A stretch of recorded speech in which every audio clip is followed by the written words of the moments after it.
Subscribe and share my channel Sudarsana. శ్రీమాత్రే నమః. శ్రీ గురుభ్యో నమః. శ్రీమద్దేవి భాగవతము 12వ స్కందము. ఇంద్రునకు భగవతి ఉమా దర్శన భాగ్యమును కలిగించుట. అతనికి ఆ దేవి జ్ఞానోపదేశము. ఇంద్రుడు అభిమానధనుడై యక్షుని దగ్గరకు వెళ్ళాడు. అతడు సమీపించగానే తేజస్సంపన్నుడైన ఆ యక్షుడు అదే క్షణమున అంతర్ధానుడయ్యాడు. అప్పుడు దేవరాజగు ఇంద్రుని మనస్సులో కలిగిన లజ్జకు అంతులేకుండెను. యక్షుడు తనతో మాట్లాడలేదు. దీనివలన ఇంద్రునకు ఆత్మగ్లాని కలిగింది. అతడిలా ఆలోచిస్తున్నాడు, నేనిప్పుడు దేవతల దగ్గరకు తిరిగి వెళ్ళకూడదు. అక్కడికి వెళ్ళినచో వారి ఎదుట నా బలహీనతను ప్రకటించుకొనుటయే అవుతుంది. ఇలా అనేక విధములుగా ఆలోచించి తరువాత దేవరాజగు ఇంద్రుడు తన అభిమానమును విడిచి ఆ పరమదైవమును శరణుజొచ్చాడు. అప్పుడు ఆకాశవాణి ఇలా పలికింది, సహస్రాక్ష, నీవు మాయాబీజమును ధ్యానించుము, అప్పుడే నీకు సుఖము కలుగును. ఇంద్రుడు పరాత్పర అయిన మాయాబీజమును జపించటం ప్రారంభించాడు.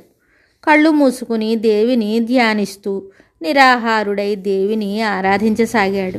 తరువాత ఒకనాడు చైత్రమాస శుక్లపక్ష నవమి తిథి యందు మధ్యాహ్న సమయమున అదే స్థలమున ఆకస్మికముగా ఒక మహాతేజస్సు ప్రకటితమయ్యను. ఆ తేజోరాశి మధ్య భాగమున నూతన యవ్వనముతో విరాజిల్లు ఒక దేవి ప్రకటితమయ్యను. జపాకుసుమమా అనునట్లు ఆ దేవి శరీరకాంతి అలరారుచుండెను.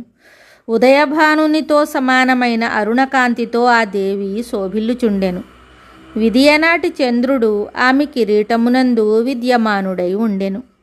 ఆ దేవి వర, పాశము, అంకుశ, అభయముద్రలను ధరించి ఉండెను. కోమల లతవలే శోభిల్లు ఈ భగవతి శివాయే. భగవతి జగదంబ భక్తులకు కల్పవృక్షము. వివిధములైన ఆభూషణములు ఆమె శోభను ఇనుమడింపజేయుచుండెను. 3 నేత్రములు గల ఆ దేవి తన జడయందు మల్లెపుష్పముల మాలను ధరించి అత్యంత శోభాయమానురాలై ఉండెను. 4 వైపులా వేదములు మూర్తిమంతములై ఆ దేవి యశస్సును గానము చేయుచుండెను. ఆమె తన దంతముల కాంతితో పద్మరాగములు పరిచినట్లుగా అచటి భూమిని ఉజ్వలమొనరించుచుండెను. ప్రసన్నమైన ఆమె ముఖము కోట్ల కొలది కామదేవులను పోలిన సౌందర్యమును కలిగి ఉండెను. ఆమె ఎర్రని వస్త్రములను ధరించి ఉండెను.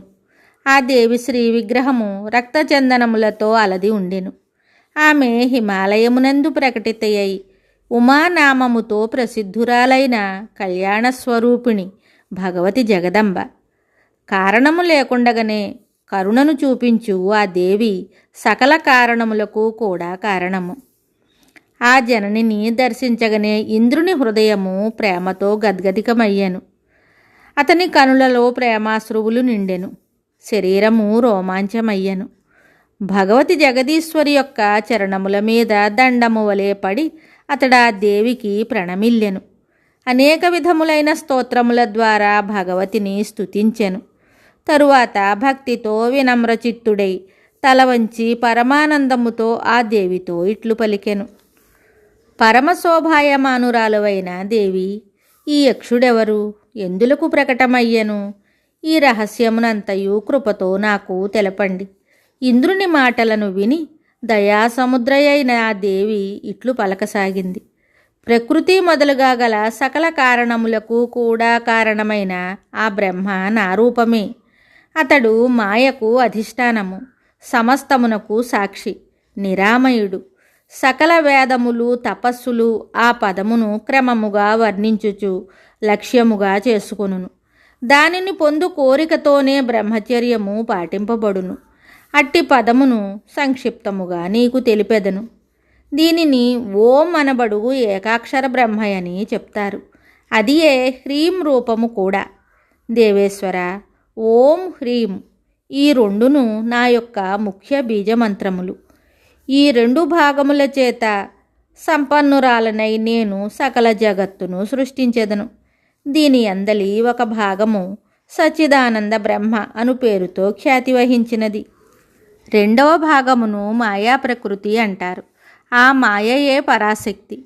సమస్త జగత్తును శాసించడి ఆ శక్తిశాలియగు దేవిని నేనే.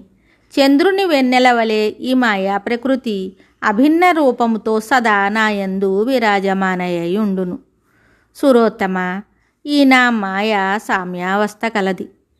మిగతాది తరువాయి భాగములో తెలుసుకుందాము. శుభం. Subscribe and share my channel Sudarsana.